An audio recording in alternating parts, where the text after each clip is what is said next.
guys, it's Robin, RsIslandCrafts, and welcome to my craft room. This is my Whip It Wednesday video where I'm going to show you what I've been working on in the craft room this week. Boy, have I been busy. Before I show you what I've been working on this week, I wanted to show you this adorable fabric postcard that I received. This is for Halloween. And I think it's so adorable to have the little married skeleton couple there. And these aren't necessarily Halloween fabrics around it, so it kind of gives you that fun Halloween vibe without being, maybe you're not all into the orange and the pumpkins and the whatever, right? So you have that nice feel of it. And this card can actually be put out year round if you want to hang it up or something. But it's adorable, so I wanted to show you that before it got lost in the shuffle. And I'll let you guys keep an eye on this while I just blather on for a second. I want to thank you so much for understanding my little bloop last week when Whip It Wednesday went out Monday morning, I think it went out. It was one of those days where I'd been rushing around. I did my Whip It Wednesday video, got it all edited, getting it ready to upload and stuff like that. And I normally check this one little spot when I'm uploading from my phone to YouTube. There's this one little place that you got to check to make sure your video goes to private versus public. Now, it's always set at private. I always double check it, just glance at it just to make sure. But because I did the live stream on Saturday, I had to set it to public so you guys, could actually see the live stream. And that's where YouTube left it, because it's on your phone. It's just set there, right? So I got all excited because I had some packages that come in the mail. I did a little Amazon shopping for myself, and I was getting the mail and getting everything opened and set up in the house, and I just hit it to upload and didn't double check that setting, so it went right out to you guys. Thankfully, at least it was edited, and I caught it pretty quick once you guys started to leave comments. I don't see when the video goes up all the time. I usually check it.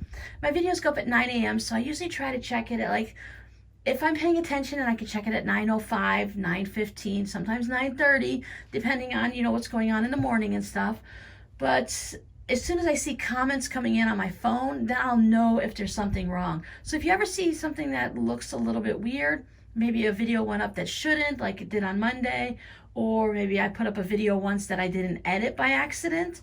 So once I get a comment on that, I can pull it down, fix the problem, so it's not an issue for everyone. And we really don't want unedited videos going up.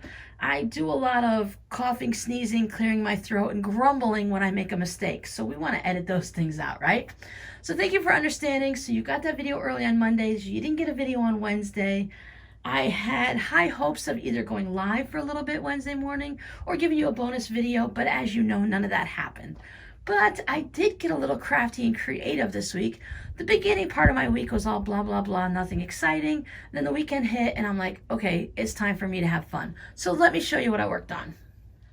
I was actually watching some of my older videos to remember how to do some of the techniques and things that I showed you, and I realized that how crystal clear my voice sounded and all. We are back to the raspy, froggy voice, because if you guys watched most of my video last week or the week before, the allergy medicine that I was taking that was actually helping me clear out all of my allergy issues, I had to stop taking it because it was causing severe dehydration. So now I'm back to this and having the frog in my throat.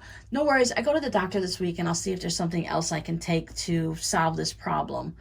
But I'm hoping also, I know you got nothing good to look at, right? I know I'm in a talking mood this week. It's okay, right? We like rambling, Robin. It's all right. So anyway, I'm hoping that the new air conditioning, because it had a lot of, they call it bacteria because if it's not officially tested, they can't call it mold. And if it's officially tested, then there could be issues and you got, so they just say bacteria, right? So there was a lot of black slimy bacteria in the air conditioning unit that was getting blown through the house. So I'm hoping now, and I'll be opening up my windows probably next week or the week after, getting some fresh air, no bacteria in the new AC unit. I paid extra to have the special UV light so no more bacteria can grow. So I'm hoping everything will clear out there. Until then, we're just going to have to deal with Raspy Robin, right?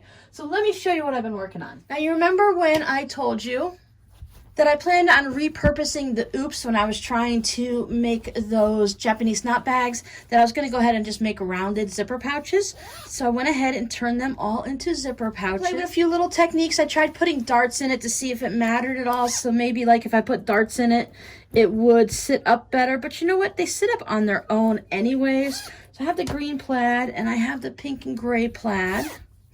Nice gray on the inside. This one does not have any darts at all, and it still will sit up. Once you put, like, if you're going to put a knitting project in it, maybe some EPP, the dishcloth, or a little small pair of socks or something like that. Makeup pouches. Your kids can put their Legos and their little Spider-Man, Batman toys, whatever they want to put in there. It's still going to sit nicely anyways, but it has that cute little shape to it. These are all listed in the Artfire shop, which is listed down below. So if you see any that you might like, they're already listed.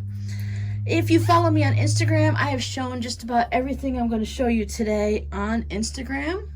Polka dot with winter wishes. That's one of the little things. I like to post things during the week on Instagram to show you like what I'm working on, what I finished. So if you follow me over there, you're going to get a little sneak peek before the WIP It Wednesday, but a lot of times I still will forget a couple things. I think about posting them, but then it never happens. I still have to add the little ribbons onto here. I saw someone else had put some different colors of embroidery floss on it and just had like it streaming off the zipper like that. I thought that was really nice. I like that. So I hadn't decided if I wanted to do that because I thought this would be fun with some red and then a little bit of black and maybe a gray or a white one on it. And then it's still, you could braid it or something, but I think just having it hanging off like a ribbon would be nice like that. So I've got these all finished. As I said, they're in the shop. And on to the next thing. The rest of these are in no particular order, but I added the binding onto the autumn tabletop or the disappearing 9 patch. This is a pattern that I did with my patrons. I used the same sand color fabric on the back and for the binding, and I think that just kind of lets it float nicely. And when I look at this in the pictures on Instagram, I really do like how the orange kind of zooms off of each of the corners like this. It looks really nice when you're stepping back and looking at it, but I still like all the different fabrics and how everything looks together. It does need a little lint rolling. Before I put everything away into my shop container, I have some plastic tubs that I keep everything in so that once they go in there, you know, you're not worrying about cat fur or anything like that. So I hit them with a lint roller, make sure the table's all nice and clean before I do it, and I fold them up neatly or roll them or put them in bags or whatever I have to do with the project so that I can put them away nice and neat. And that way, when you guys purchase something, I know that it is in its pristine condition, it is ready to go, and all I have to do is pack it up. Now let's stay on the same theme. I also made one in Christmas colors. I really like the way this one turned out too. It is exactly the same pattern, disappearing 9 patch. I laid it out in the same layout, so everything looks exactly the same, and yet that red is really popping. It changes the way it looks. I put all of these squares so that they're facing the same direction instead of making that kind of X like that. So I really like the way this one looks too. The red binding is the same as the red fabric that's here, and I used some of the fabrics here on the back. I didn't have enough of a fabric that I wanted to use the fabrics that were similar to the front. I have some serious Christmas fabrics with like Santa Claus and stuff, but not the ho ho ho jolly kind, but the old world Santa. And I didn't think it would really work with this. I don't usually care about the backs and the fronts matching and stuff, but I thought at least this one, if it was ha ha ha fun, the back should be ho ho ho ha fun, you know? This fabric I do not believe I used in the front. I used this one and that one. These are Santa and Snowman and Mittens. And then I just had this one also with all the little Christmas lights and stuff on it. So this one will also, both of these will be going into the shop.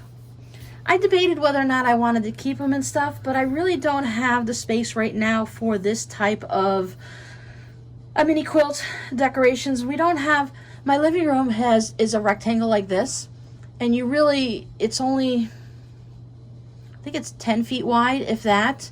It might be 8 feet one time when we looked, and I think it's 18 feet this way. But anyways, it's a rectangle, and this whole wall here is floor-to-ceiling mirrors. So whoever had the house before us, they put in all of these mirrors. So it kind of changes up what you can do. I know you can, there's things you can do. You can put command strips on it, and you can put the suction cups, but we've had a lot of problems with things like that.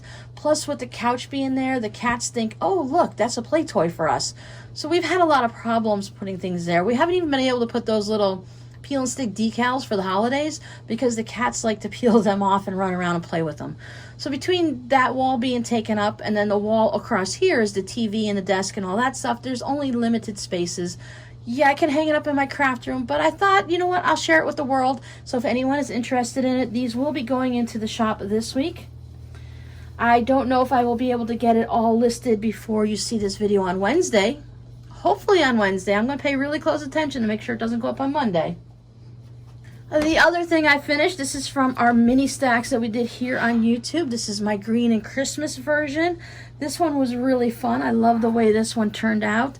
I did just simple straight line quilting on that. I showed that one on my Patreon page. And on the back, I went with this fun cats and witches fabric. It does not match the front, but it is Halloween, so I thought that was fun. I almost used this fabric, but I thought, gosh, you know what? We've had a lot of that fabric in this quilt. Let me just leave it like this. So this fun one, this has been my finish it up weekend. I've been working on a lot of different things. I just wanted to get things finished. I have a stack of things over there, a couple containers that are just like partial projects, not even to mention the ones that I have like in another room. This is just what I have here. So this is a Polaroid block. I believe I made this little mini with my patrons also. So it has the little Polaroid blocks with the fun little designs in it. Just anything that was like a novelty. You know, you got some bugs and baseball and the ladybugs. This always reminds me of the bombs from Mario and stuff. So just some fun fabrics in the blue. And then I had this really pretty fabric on the back. I did some straight line quilting on. So everything here was done. I just needed to sew on my facing. And Sunday night I went ahead and whip stitched, well, you know, not whip stitched, but I went ahead and stitched it down just like you would with your binding. I have a facing video on here. I have several facing videos on my channel where I showed how to do it with a regular shape and with a different shape that's, you know, bumpity bumpity, all cut out and not perfectly straight. So that guy got finished. So that's when I ran out of time Sunday night. So that's all I have finished in the sewing section. I say all, but yeah, I know. I got really motivated Sunday afternoon and I was able to get a lot of little bits done. When you see things like this, you're like, oh, that's, you know, that's a lot, Robin. You'd made 4, you know, table toppers and wall hangings. But I didn't actually make 4. I just finished 4. This one was a top, so that needed to be quilted, and I needed to put the binding on it. This one just needed binding. This one, well, I had quilted it with my patrons, so that was done earlier this week, and then I just needed binding. And this one just needed the facing sewn on and stitched down. So it seems like, hey, I made 4 projects, but really I just kind of did a little bit on each of them.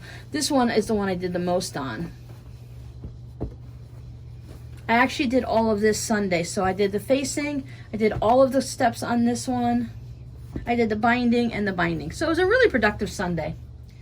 I really love when my days end up like that, where I can get the energy and get a lot of stuff done. Now onto my pumpkin projects, just to give you a reminder. This is the Bird Brain Designs. It is Trick or Treat Pumpkins, number 634. They have a pillow and a wall hanging. I did both of mine into wall hangings.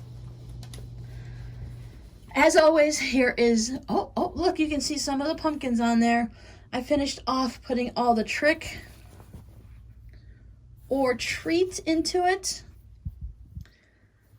Everything is nice and bright, and it does show up really great when you're looking at it. So the next step here, I just laugh every time I look through my camera and I see that you can just kind of pick out a couple oranges. You can actually see a little bit of the yellow in there, that highlighter yellow. So the next step is going to be putting on some batting and getting it all quilted, trim it up, decide, you know, what size I want to do it in. Maybe I'll be totally crazy and no, I won't do a rounded one. But wouldn't it be nice to have it in a nice oval? But I'm not sure I could get that shape on my own and get it right. So it is going to be a rectangle. And then I started working on the 4 pumpkins. I always called it a 4-patch. But yeah, the 4-patch of pumpkins. I started working on that one. This one you're going to be able to see no problem because I'm using black embroidery floss for it. Oh, well, you can see it, right? Let me get it up close. There we go. The camera seems to wash everything out. I don't think it can handle the two different colors like that. But I have finished the first upper left pumpkin. Then I decided to go ahead and start working on the next guy. I really like the pumpkins that are tall like this. But as you can see, they have two short fat ones and two tall ones. Kind of like Bert and Ernie pumpkins, right? So I have that. And then I will get to the next two. I don't know. I haven't decided yet. I just happened to notice that it had all these dotted lines all around it. I haven't even decided yet. I did trace out the center part, so I'll probably have to put something there. But I'm not sure if I'm going to do that outline around it or not. It probably would look nice since otherwise it's just 4 pumpkins floating in the air. But I really like the way it's looking with the black. Just make this a little bit brighter and it would be an accurate color. So now this poor guy, I'm going to leave him with this one.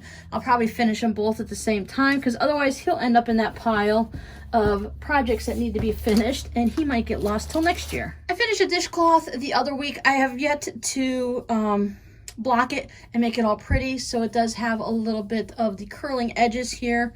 This one has turned out pretty good.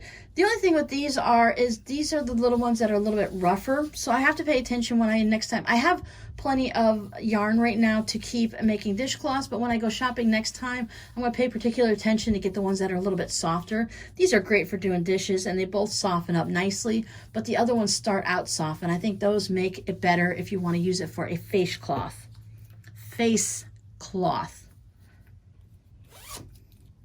And I started on another one. I am decreasing it, so here are the corners. This is the size right here where you're getting, when you start growing, and then this side you start going down. It's really fun making things like this because you knit them on the diagonal, so you're like adding stitches, and when you're getting tired of adding stitches, you get to go ahead and decrease it, so going in the other direction, it goes a lot faster. And I'm hitting the end of this, so there'll probably only be a scrap ball of it left. This is the Lily Cotton Sugar and Cream in Color Moon Dance.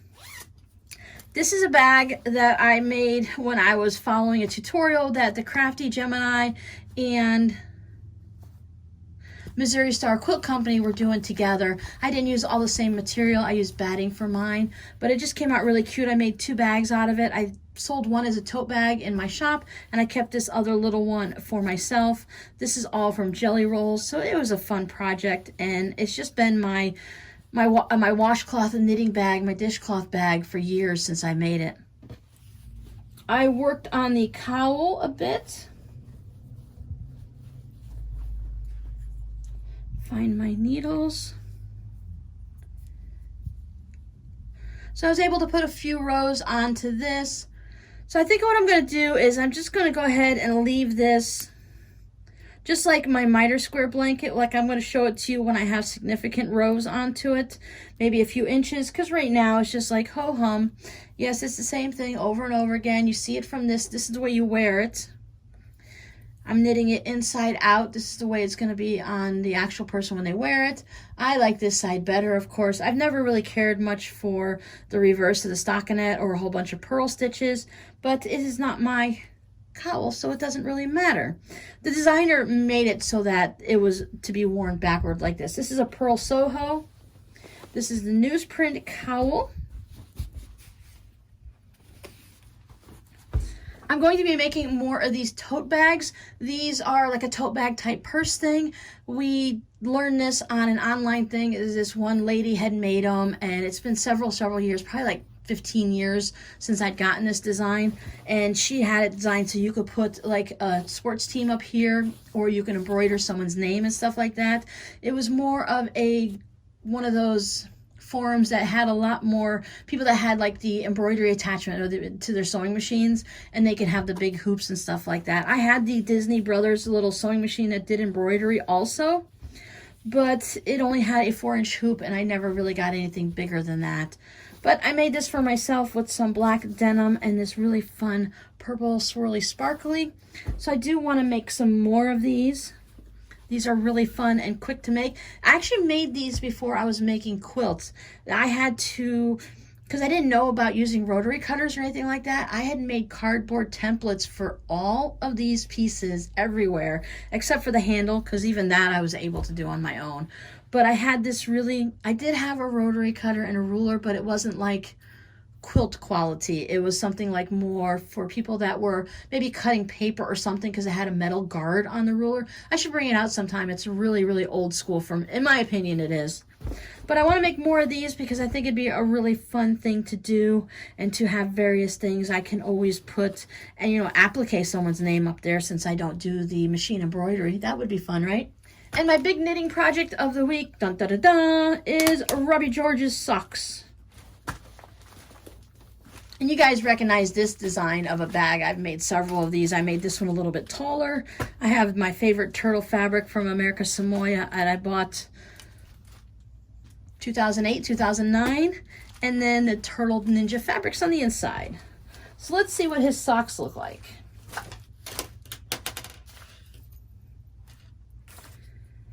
So this is the one I've been showing you guys a lot. I've been trying to get to the heel, so I'm not there yet. I'm at 60 rounds, and I believe I do 80 for Robbie's foot. You know, he's 6'5" with a size 14, 15 foot, so yeah, it takes a lot of knitting to get his done. This is the Mani Pedi from Lion Brand in the color Mittens. It is 75% superwash wool and 25% polyamide, which is basically the nylon that makes it stretchy so that it fits nicely on your foot, because, you know, yarn doesn't normally stretch like that. Anywho, I was here last time, so I've knit all the way up to there. And then I decided to pull out the other one that I was at the heel, so I needed one more round of the heel. So I have created the heel. I use a Flickr heel, which is why it looks a lot different than people are used to seeing. It's usually like a little tongue flap that's flapped over. Now I'm working on the leg. Robbie likes his socks so that when you fold it in half naturally at the heel, that the cuff comes all the way down to the same length as the toe. Now I'm not sure if he likes it because the way it fits on his leg, or he just likes the way it's uniform and equal, and he just likes the way it folds up like that. So anyway, it doesn't matter. I think I need to do maybe 40 rounds or something before I get to the cuff, and then I probably do 10 or 20 of the ribbing, depending on what mood I'm in and how much time I have. But I didn't realize by looking at this yarn, right? You see the yarn, it's got the flaming, it's got the purple, but look, it's got this fun blue color in it too, like this denim blue. So after you have all the purple and you have the sunrise or sunset, then it goes into this burgundy color, cranberry, and then you go into this blue with a dark blue. So that's been really fun. It's been hiding inside of the ball of yarn. Oh, look, I'm gonna go to purple next. So that must have been right here. So it goes from the blue to the purple to the sunrise, or vice versa, however you want to look at it. Some people knit from the outside of the skein. I knit from the inside, but if I roll it up into a ball, then of course it's opposite. So these are his socks so far. They are both made from the same yarn, but they're not matching because I didn't worry about starting it in the exact same spot. He may be particular about the heel. I'm only allowed to do the Flickr heel now, but he is also particular about folding it over, making it matches, but he does not care if they match this way. He likes the quirkiness of them being off. Sometimes they match automatically because that's just that's just how socks end up sometimes. Because for him, I use almost all the entire skein. If I didn't get tired of knitting the ribbing and stuff, I would probably use just about all of it. Because why just knit 98% of the sock yarn and just leave a little bit behind? But there's usually just enough behind that I can make one square for my miter square blanket, so that always works out good. So that is it for me this week. I had more things that I wanted to get to, but when you only start crafting on Saturday or Sunday, it kind of narrows it down a little bit, right? So I want to show you some of the things that I'm hoping to work on this week, just to give myself a little incentive to get them done. And then when we come back next week, let's see if I actually do it, right? I will be working on all of these projects, right? I did create one more thing. When I was making those bags, the little handles, the long handle and the short handle were left over. So I made this panel out of the long handle, and I made this out of the short handles. What am I gonna do with it? I have no idea. I don't know if I want to leave it like this and turn it into a bag or something, or I was thinking maybe taking some solid fabrics, whether, you know, white and red. I can use the gray or a green, and making those little matchsticks where you cut it and then you just sew in a little like 1-inch piece of fabric, and you just have those pops of color where it kind of, yeah, so that's what I was leaning to. So that's one of the things I want to play with this week. We made this quilt as you go table topper in many videos ago, sometime probably 2018, I would think, for Halloween of 2018, because I know we didn't do this last year, right? I still had the Brothers sewing machine, so this is a couple years old. It's all done. It just needs to have some binding put on it, so I need to get that finished up because it's Halloween, so why not finish it up, right? I am giving myself a long list, even though this is just binding. So that's, you know, what, half-hour tops, make the binding, sew it on, and I'm giving myself generous amount of time to say, what color thread should I use? Let me find the fabric that I want, you know, stuff like that. Then I have, from when someone sent me these leftover blocks from when they were doing the big crumb blocks, I want to go ahead and get these quilts done. I'm not going to get all 3 of them done. So I have one. I have the 1 block. I have the one with the 4 blocks, just as a reminder. And then I have the big one. I would like to at least get the 1 and the 4 block done, and this one has the 9 blocks. So we'll see. I'm thinking probably going to use just this gray fabric for the back. If I find some type of a purple, that'll work. But I know the gray will look nice, and I don't want anything crazy back there. Now, this type of quilt, I would want something to be similar and matchy. Just gotta think the time put into making these blocks and how nice the fabric is and how there's different batiks in it and stuff, that it would be nice to go ahead and use something that looks good with it. And then I have this crazy quilt that you guys have seen before, my scrappy one. I want to get this one, at least figure out the backing, get the batting all cut, and hopefully pin baste it so that next week I can go ahead and get it quilted. So those are my plans for next week. We'll see what happens. I bet you I totally get none of this done and something else totally happens and I get something else done. We'll see. It's whatever way the craftiness drives me at that moment. I have errands to run. I have the doctor's appointment on Wednesday, and I got to go and hit the grocery store and stuff like that. But beyond that, the rest of my week, I believe, is free and clear. You know, fingers crossed, we'll see what happens. Something always happens in life to change things up, right? So I hope you find some crafting time, whether it's for something you thought you were going to do, something you need to do, or something you just want to do because it's fun. I think it's important to always have a little bit of time of just what you want to do because it's fun each week. So if you've enjoyed this video, please think about subscribing to my channel, hit the like button, and if you have any type of social media, you can always share my videos over on social media. That would bring more of our friends over here, and I would really appreciate to have more friends to hang out with, right? So thanks for hanging out with me. Remember, create with Scraptitude, and I shall see you next week. Bye!